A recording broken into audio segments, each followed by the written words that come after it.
चलिए तब हम लोग अब चर्चा करें, अब इनकी चर्चा बंद हो जाएगी। वही बात हमने पढ़ा था। हाँ, पतंजलि ऋषि ने लिखा है कि योगस्य चित्तवृत्ति निरोध, 2 सूत्र दिया उसने।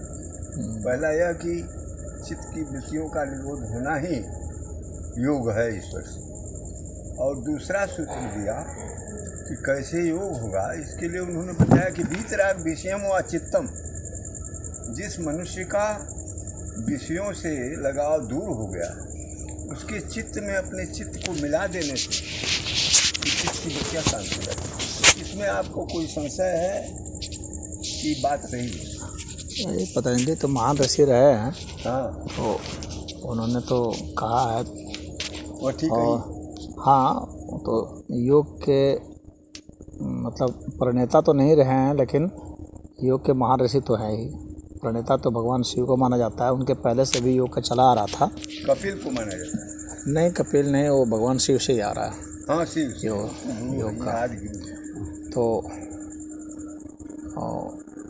अब उन्होंने 2 नहीं 195 सूत्र दिए हैं पतंजलि जी ने। हाँ। कुल उसमें कैसे चित्त की वृत्तियों का निरोध किया जाए, तो उसमें उन्होंने सबसे महत्वपूर्ण जो बताया है ना, वह ईश्वर प्रणिधान को बताया है। हाँ, वो तो 8 अंग योग के बताए ना। तपः स्वाध्याय ईश्वर प्रणिधानानि हाँ, क्रिया योग। हाँ, तो ईश्वर प्रणिधान को उन्होंने बताया है, और वह कहा है कि ये सब आप तब भी करेंगे, ठीक है, स्वाध्याय भी करेंगे, हाँ, और यम नियम ये सब करेंगे आप। हाँ, अष्टांग मार्ग उन्होंने बताया है, हाँ, लेकिन सबसे महत्वपूर्ण उन्होंने बताया है ईश्वर प्रणिधान को ही, हाँ, यानी ईश्वर के प्रति समर्पण भाव, हाँ, यानी निष्काम भाव, अनन्य भक्ति। जी, तो चाहे वह योग का ही ग्रंथ है, योग का ही दर्शन है, जी, लेकिन योग का दर्शन भी अंततः भक्ति की ही बात करता है। जी, आपको उस योग सिर्फ वो बनाता है कि आप अपने भीतर के जो मल हैं हाँ, उसको दूर कर लें। जी, जी, हाँ, अपने जो कलुषित भावनाएं हैं या शारीरिक मल हैं, इन सभी को दूर करना है। और उसके बाद इनको दूर करने के बाद क्या है कि आपका शरीर स्वच्छ हो गया, जी, मन स्वच्छ हो गया, हृदय पवित्र हो गया, तो अब आप जो है पात्र हो गए। तो अब आपकी समाधि लगेगी, हाँ, और अब आप में केवल्य की भावना आएगी और निर्विकल्प समाधि लगेगी, तो जो है परमात्म दर्शन होगा। लेकिन अंततः जो है अनन्य भक्ति ही से होने वाला है।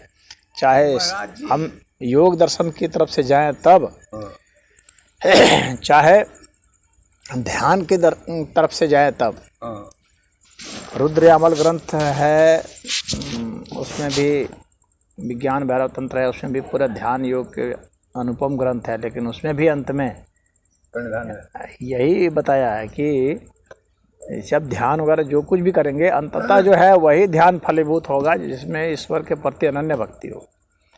तो सारे गीता का भी यही निचोड़ है, हाँ, तो वेद का भी यही निचोड़ है, उपनिषदों का भी यही निचोड़ है। जी, चाहे हम कर्म योग से जाएं, चाहे ध्यान योग से जाएं, चाहे ज्ञान योग से जाएं, या कोई किसी भी योग से जाएं, अंततः अनन्य भक्ति ही अनिवार्य चीज़ है। इसीलिए क्योंकि अनंत के प्रति जो भाव है वह अनंत ही हमें प्रदान कर सकता है।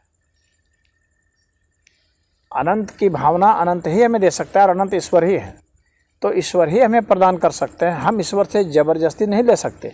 हम अपने कर्म के बल पर ज्ञान नहीं ले सकते, कर्म के बल पर कभी ज्ञान हासिल नहीं किया सकता। ज्ञान सदैव जो है ईश्वर की कृपा से ही संभव है, वो कर्म का परिणाम नहीं है। कर्म का परिणाम नहीं है ज्ञान। हाँ, ज्ञान तो ईश्वर से ही मिलेगा, और वह उनकी कृपा से ही मिलेगा। भक्ति भी ईश्वर की कृपा से ही मिलेगा। तो सब ईश्वर की कृपा से ही अंततः होता है।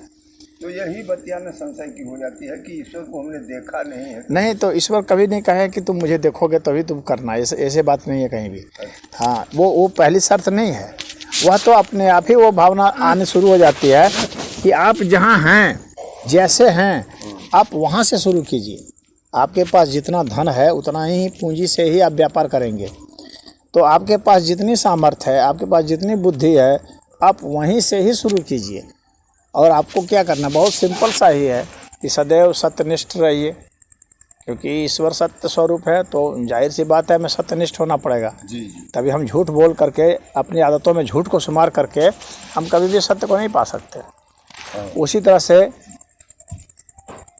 दूसरी बात है कि हम प्रेम स्वरूप हो जाएं, क्योंकि ईश्वर परम प्रेम स्वरूपा है। नारद जी ने ईश्वर को नारद भक्ति सूत्र में बताया है कि वो परम प्रेम स्वरूपा है, और नारद ने ही बताया कि वो अनन्य भक्ति से ही प्राप्त हो सकते हैं। तो वो उनका कहना है कि अनन्य भक्ति क्या है कि हम प्रेम स्वरूप हो जाएं। कोई भी जो प्राणी है या कोई निर्जीव तत्व भी है तो उसको भी हम ईश्वर का ही स्वरूप माने। यानी हमको ईश्वर के स्वरूप के सिवा कुछ भी नहीं मानना है। हमको यह नहीं मानना है, हम उसका यह नामकरण नहीं करेंगे कि यह जूता है, हम यह करेंगे कि यह ईश्वर है।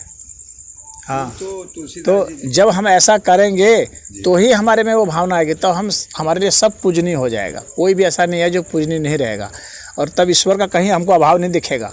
न सोते समय दिखेगा, न जागते समय दिखेगा, न बोलते समय दिखेगा, न खाते समय न।